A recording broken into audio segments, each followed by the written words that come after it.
Bismillahirrahmanirrahim. Assalamualaikum warahmatullahi wabarakatuh. Perkenalkan, nama saya Husain, Eskom, Mkom, salah satu dosen tetap di Universitas Umigora Mataram. Latar belakang pendidikan saya, S1 saya Teknik Informatika di STEMIK Umigora Mataram.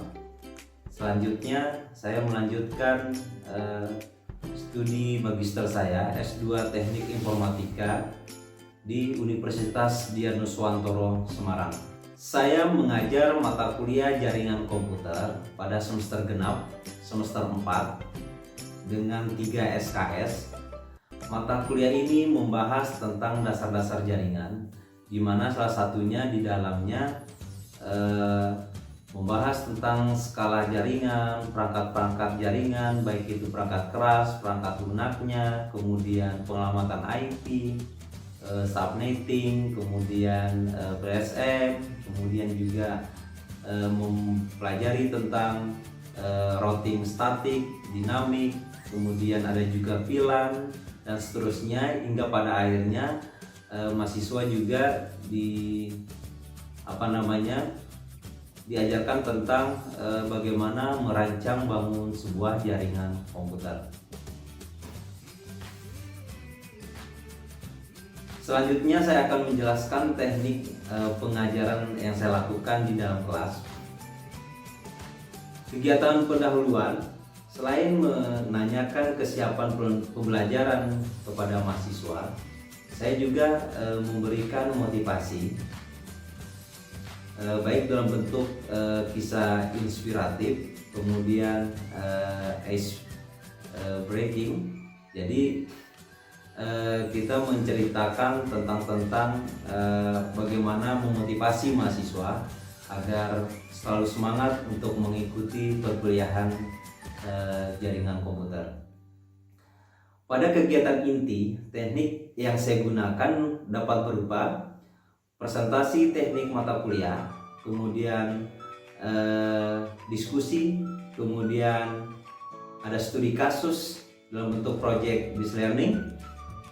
Kemudian biasanya nanti mahasiswa mencari perusahaan-perusahaan, kemudian kantor-kantor yang kira-kira akan dibangun sebuah jaringan komputer sebagai proyek. Selanjutnya kegiatan penutup dalam proses pembelajaran, mahasiswa bisa menyimpulkan apa saja yang telah diperoleh dalam kegiatan belajar mengajar tersebut. Kemudian mahasiswa diminta melakukan refleksi terkait dengan pembelajaran, sehingga pada akhirnya dapat memberikan feedback terkait pemahaman yang sudah dia peroleh, kemudian mahasiswa dapat terhadap materi yang telah saya sampaikan. Di dalam mata kuliah jaringan komputer ini, learning outcome dari pembelajaran ini di mana analisis instruksional pada mata kuliah jaringan komputer, capaian pembelajaran di setiap pertemuan. Di sini saya susun dengan sebanyak 14 pertemuan dalam satu semester, di mana di dalamnya terdapat C1, C2, C3, C5, C6. Salah satu contohnya pada pertemuan pertama C1, mahasiswa mampu menyebutkan dan mengidentifikasi lingkup dasar dari jaringan komputer. Kemudian pada pertemuan kedua, yaitu C2, mahasiswa mampu menjelaskan ruang lingkup jaringan komputer, kemudian skala jaringan, kemudian sistem operasi jaringan komputer itu sendiri, dan seterusnya hingga pada pertemuan ke-14 mahasiswa mampu merancang bangun jaringan komputer. Sehingga outcome yang dimiliki oleh mahasiswa mampu memiliki pengetahuan, kompetensi, keahlian, keterampilan dalam ilmu dasar jaringan komputer, serta mampu merancang bangun jaringan komputer. Selanjutnya dalam proses pembelajaran tentunya memiliki rencana pembelajaran semester yang disebut dengan RPS. Nah, berikut ini adalah komponen dari RPS. Salah satunya nama mata kuliahnya, kemudian kode mata kuliahnya, kemudian rumpun mata kuliahnya, bobot SKS, semester, kemudian capaian pembelajarannya, dan seterusnya. Selanjutnya, kontrak kuliah dalam mata kuliah jaringan komputer ini terbagi menjadi dua kategori. Yang pertama, what to do, apa yang harus dilakukan. Kemudian what not to do, apa yang tidak boleh dilakukan. Nah, di sini yang apa yang harus dilakukan ketika mahasiswa mengikuti perkuliahan mata kuliah jaringan komputer. Yang pertama, mahasiswa wajib berpakaian rapi, ya. Kemudian masuk tepat waktu, durasi 15 menit setelah perkuliahan dimulai, ya. Kalau misalkan lewat dari itu, ya nanti konsekuensinya bisa dilarang masuk, diizinkan masuk tidak absensi dengan catatan dia memiliki alasan-alasan yang bisa diterima. Kemudian memenuhi kriteria kehadiran perkuliahan dengan kehadiran 70%. Jadi aturan di kami, kalau kehadiran kurang dari 75%, maka mahasiswa dilarang mengikuti ujian akhir. Kemudian mahasiswa harus aktif dalam kegiatan pembelajaran. Selanjutnya, menyelesaikan tugas sesuai dengan deadline yang sudah kita sepakati bersama. Misalkan pertemuan ini saya kasih tugas, minggu depannya harus dikumpulkan, kemudian dipresentasikan.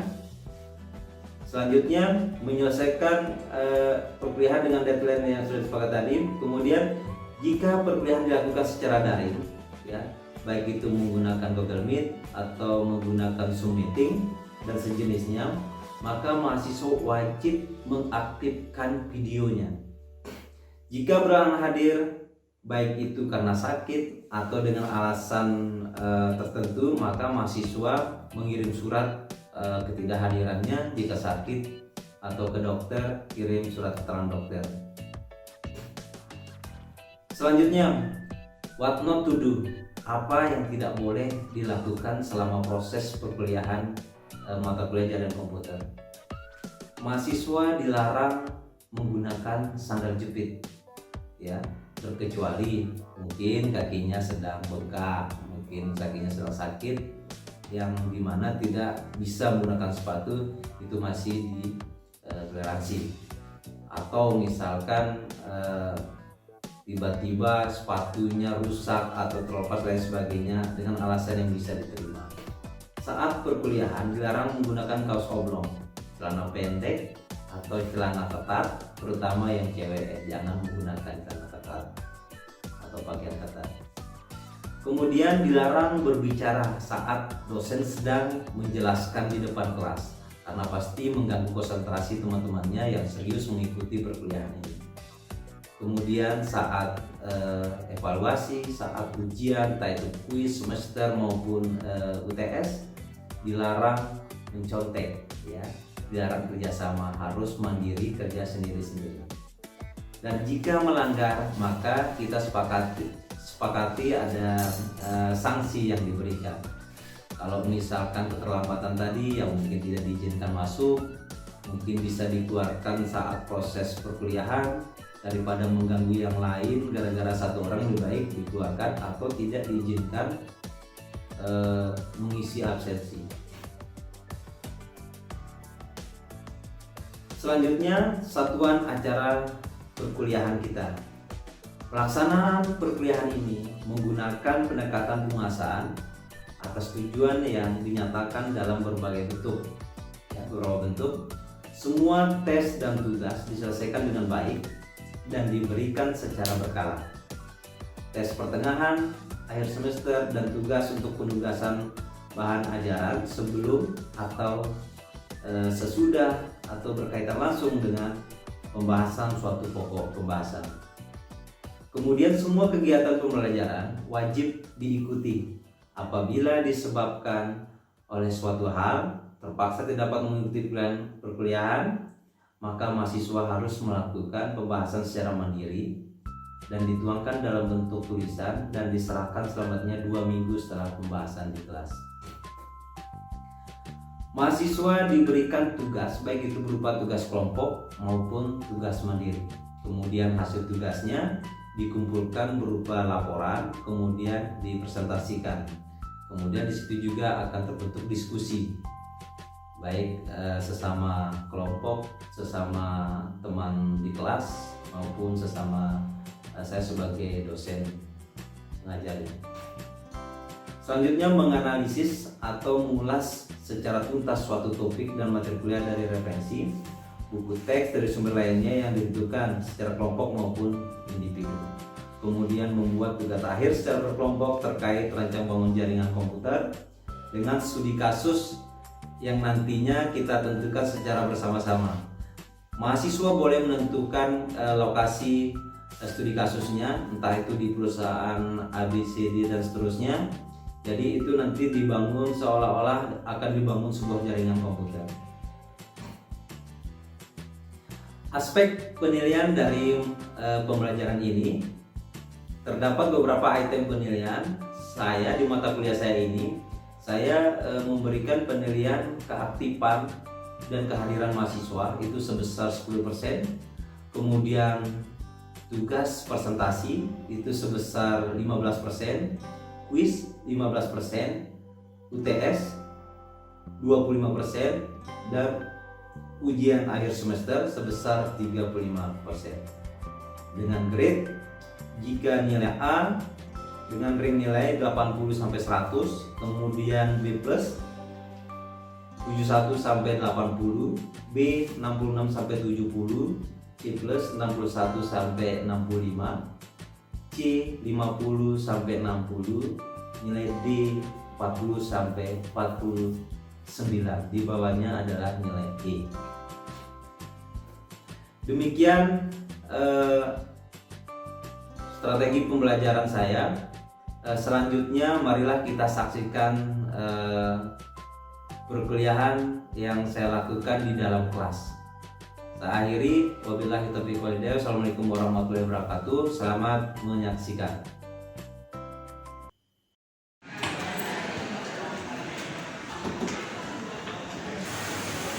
Bismillahirrahmanirrahim. Assalamualaikum warahmatullahi wabarakatuh. Waalaikumsalam warahmatullahi wabarakatuh.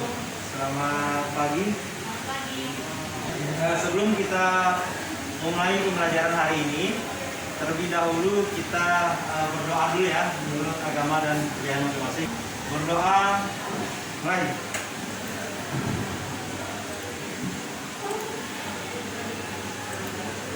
Ya, berdoa selesai. Ya baik. Gimana kabarnya? Ya, sehat-sehat ya. Alhamdulillah. Sambil isi absen dulu ya. Oke. Jadi absennya nanti sampai belakang ya. Ini sudah kemarin. Kontrak kuliah kita sudah ya. Sudah kita sampaikan pada pertemuan lalu di lewat. Oke. Ada yang masih ingat topik kita yang minggu lalu? Ingat Pak. Ayo, siapa namanya? Diana. Diana. Ya, coba minggu lalu kita bahas tentang apa? Kalau nggak salah tentang pengangkat jaringan sama skala jaringan Pak. Bagus, terima kasih. Ya. Topik kita hari ini tentang jaringan komputer, IP address ya. Apakah sebelumnya Anda pernah mendengar tentang? Belum Pak. Ya baik. Dia tidak jenuh, jadi kita ada explaining sedikit ya untuk mengetahui kira-kira sejauh mana pemahaman gitu ya. Oke, yang pertama tadi ada kertas yang saya bagikan. Ya saya akan memberikan sebuah pertanyaan. Apakah pertanyaan ini nanti berhubungan tidak dengan penyelamatan IP, gitu ya? Nah nanti ada cukup yes or no. Kalau berhubungan bilang yes, kalau tidak bilang no, gitu ya? Oke ya? Oke, mulai dari sekarang. Biner. Yes, no, no, yes, yes, good. Ya, bagian besar sudah ada. Saya lanjutkan ya. Oke. Kelas A. Yes. Yes. Yes. No. Yes. Oke. Good. Saya lanjutkan ya. Next. Kelas F. Oke. Mantap. Next. Animasi. No. Yes. No. Oke. Next. Good. Terakhir. Net ID. Network ID. Yes. Yes. Yes. Oke, mantap. Terima kasih. Tepuk tangan. Luar biasa. Jadi nanti akan ketawa sendiri ya. Nanti jawabannya terkait dengan IP versi 4. Capaian dari pertemuan kali ini diharapkan nanti Anda mampu menjelaskan ya tentang pengamatan IP versi 4. Nah, kemudian nanti bisa Anda memahami misalkan kelas itu apa, kelas A IP-nya bagaimana, kelas B IP-nya bagaimana, kelas C dan seterusnya. Termasuk juga penggunaannya seperti apa. Oke, saya lanjutkan. Oke, Pak. Nah, sebelum kita mulai ke topik, Anda saksikan video ini secara singkat ya. Baru di situ nanti Anda akan mendapat pemahaman terkait dengan pengamatan IP versi 4. Oke, Pak.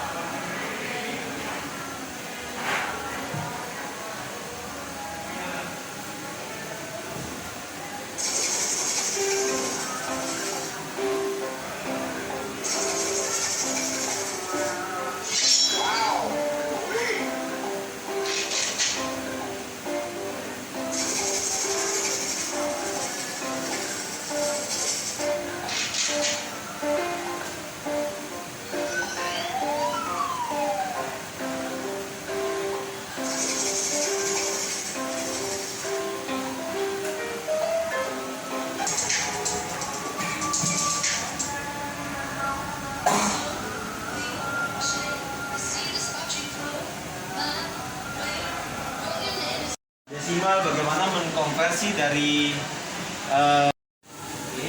jaringan komputer adalah sekelompok komputer otonom yang saling terhubung antara satu dengan yang lainnya menggunakan protokol komunikasi melalui media komunikasi. Nah, medianya itu adalah tadi ada kabel, kemudian ada IP address, ada protokol dan sebagainya.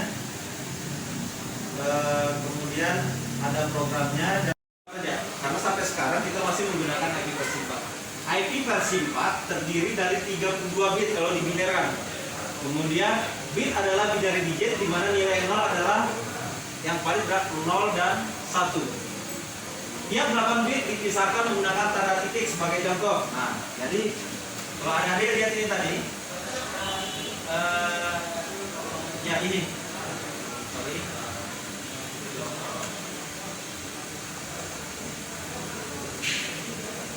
IP versi 4 dipisah terdiri dari tiap oktetnya dipisahin dengan tanda titik 1, 2, 3. Jadi kalau kita mau input IP itu adalah IP-nya di sini 1, 2, 3, 4. Ya, misalkan contoh 192.168.1.1. Pernah lihat angka ini nggak? Pernah ya? Nah, jadi ini adalah contoh IP. Nah, kenapa tadi di slide disebutkan adalah 8 bit? Kenapa kira-kira? Ada yang tahu? Kenapa? Ya, karena pada dasarnya pengamatan itu adalah menggunakan bit. Jadi bit itulah dikonversi menjadi desimal. Desimal itulah yang diinputkan tadi itu di dalam pengamatan IP kita. Ya. Nah, sekarang kalau misalkan kita lihat, pernah coba konversi desimal ke bit nggak? Ya. Kalau misalkan ya, ini kan 8, 1, 2, 3, 4, 5, 6, 7, 8. Ini adalah bitnya. Bit itu kan hanya 0 dan 1. Kalau misalkan saya tulis 1, 2, 3, 4, 5, 6, 7, 8, 0, 0, 0, 0, 0, 1, 1. Misalkan. Berarti desimalnya berapa?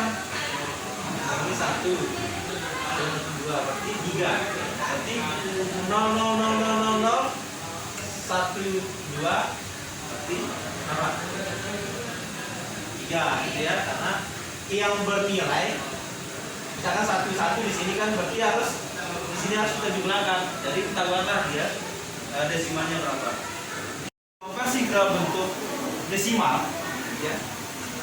Maka di sini menjadi 255. Kok bisa? Gimana? Ada yang bingung? Kalau misalkan rumusnya adalah kita buat pemangkatan ya, pemangkatan 2 sebanyak 8. Tadi kan aturannya kan 8 bit. Jadi kita buat dimulai dari 2 pangkat 0 sampai dengan 2 pangkat 7. Hasilnya adalah ini.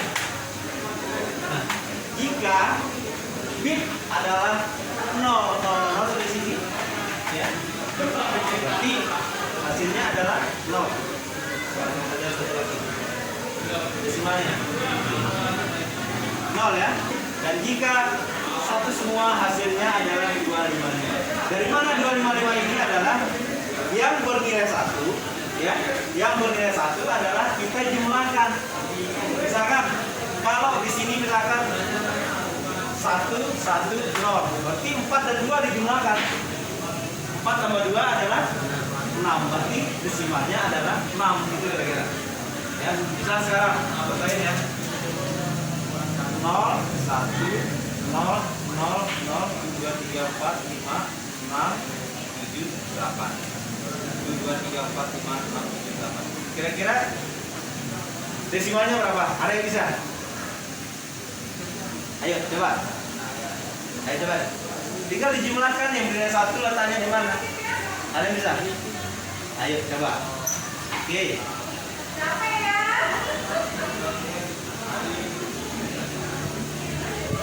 64 tambah 2 tambah 1 60. Oke. Mana betul? Ya, jadi seperti itu ya, gampang ya. Nah, kemudian kalau 192. Jadi ini adalah kalau misalkan bitnya dulu. Bitnya dulu kita udah tahu, pasti desimalnya kita tinggal hitung aja, kita letakkan di bawahnya ini. Nah, sekarang bagaimana kalau desimalnya dulu? Misalkan 192. Oke. 192 besar mana? 8. Besar ini kan? 155. 155 besar mana? Masuk dia kan? Seperti ini. Jadi 155 ya. Betul nggak? Betul.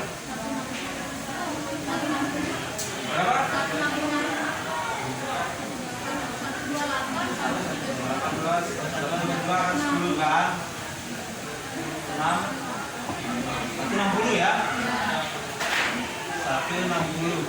Paham ya terkait dengan ini? Nah, dalam pengamatan IP ya, juga ada istilah net ID dan host ID. Seperti yang saya bilang tadi, ketika Anda mau kirim surat ya dengan menggunakan pos, ada istilah nama jalan atau nama kampung, gang, nomor rumah gitu kan. Nah, di sini juga demikian.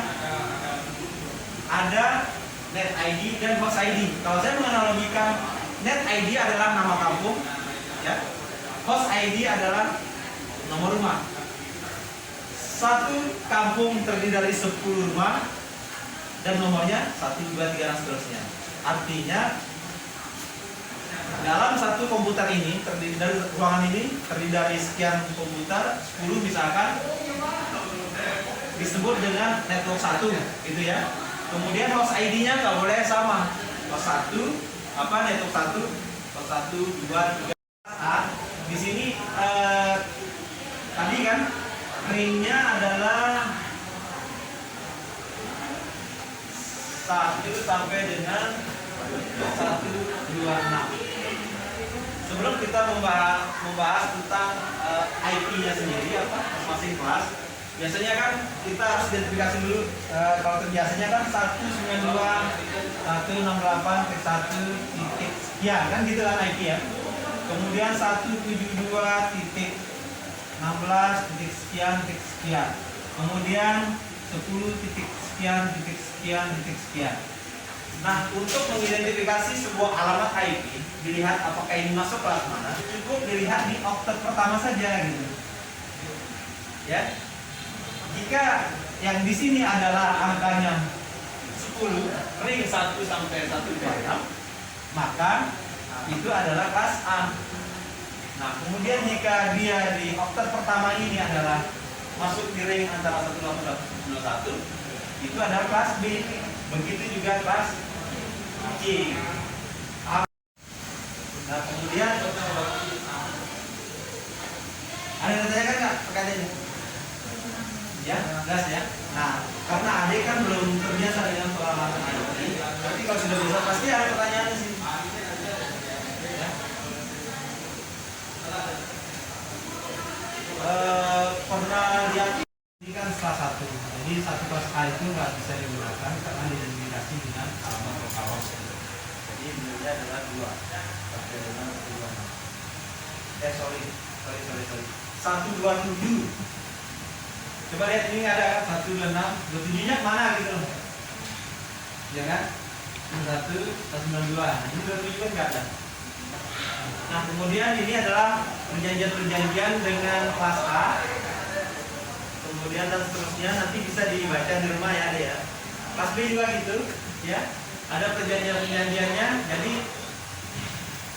16 bit network ID dan 16 bit host ID. Nah, di sini juga ada pembagian bahwa 1, 2, 3, 4 gitu ya. Kalau kelas A tadi, kelas A ini adalah net ID, ini adalah host ID. Kelas B ini adalah net ID dan ini adalah host ID. Kelas C 192 X ini adalah net ID. Itu 2, 3, 4 gitu ya. Oke. Dan seterusnya gitu. Sampai di sini nanti 255. Dan begitu juga kelas. Nah, kalau di sini mentok 255, tidak lagi di sini 1 lagi. Jadi kayak perputaran itu loh. Kilometer kan? Jadi 0 terus 10 naik 1 lagi, 0 naik 2 lagi sampai mentok misalkan angka maksimal berapa, mentok lagi yang apa namanya? Yang ketiga dan seterusnya. Artinya dari sini adalah jumlah host terbanyak adalah di kelas A. Jadi seperti itu ya. Oke. Kalau perhatikan di sini ada studi kasus ya. Perhatikan alamat di bawah ini. Ada alamat nomor A, B, C sampai D ya. Itu bukan kelas. Nah, pertanyaannya tentukan alamat IP berikut termasuk kelas mana? Yang A itu kelas apa? C. Kelas C. Mantap. Kemudian yang nomor 2. Kelas D. Kelas D. Kelas D. Oke. Yang ketiga. Kelas A. Oke. Yang terakhir? Oke, good. Berarti sudah paham ya. Jadi untuk mengidentifikasi, saya ulangi lagi, untuk mengidentifikasi pengamatan IP, ingat di oktet yang pertama saja. Ya, tadi di slide awal. Ya, baik. Kita sudah berada di ujung perkuliahan. Sebelum perkuliahan ini ditutup, apakah ada di antara mahasiswa yang dapat menyimpulkan apa yang telah kita pelajari untuk hari ini? Ya, baik.